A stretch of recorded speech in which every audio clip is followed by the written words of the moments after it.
We begin our Piracy series in London on the International Day of the Seafarer. Every year on the 25th of June, the maritime community pays tribute to the world's 1.5 million seafarers. The International Day of the Seafarer gives IMO the chance to recognise the significant contribution of seafarers from all over the world in what is essentially a global industry that keeps the world economy running. 90% of trade goes by sea, but it's something that very few people actually see. The danger seafarers face from piracy is well publicised, but the victims remain invisible. 1,200 seafarers were held hostage by Somali pirates last year, yet their plight receives little attention. The International Maritime Bureau and the Oceans Beyond Piracy project want to change this. They have just released a new timely report, which for the first time focuses on the human cost of piracy. There has been no information in a collated report on the treatment of the seafarers when they are held hostage. And that is what we are trying to achieve with this report on the human cost of piracy.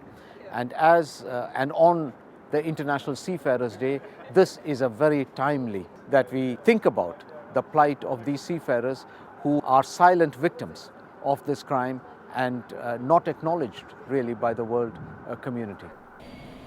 According to the report, 121 seafarers are currently in captivity and have been held for more than a year. 26 are still in captivity after more than 2 years. The piece that's the most shocking is how many people died in 2011 because of piracy. It was 35 people that we have information on. It's possible that number is even larger because there's very little data that comes out about the seafarers that are still held hostage. The number of hijackings in the Indian Ocean went down by 50% last year, partly due to the NATO, EU and US-led naval missions there. But the average period of captivity has increased by the same amount this year to more than 8 months. As pirates are getting more desperate, they're treating hostages worse. In some situations, they'll see pirates fighting amongst each other. They'll see killings, they'll see beheadings, and then be told that this could happen to them if they don't get the ransom soon.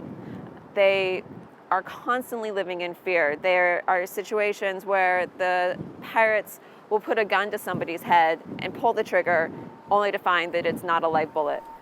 The report also highlights the lack of training for seafarers in how to deal with a hostage situation.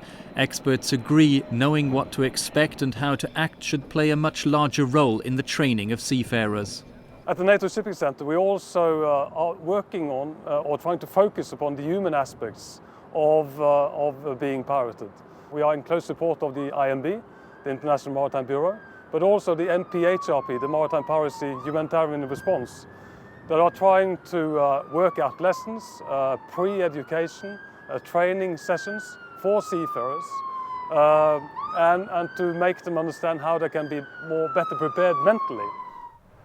The authors of the report hope more information about how pirates operate will help protect seafarers rather than scare them. I'm Mike Mühlberger reporting for the NATO channel from London.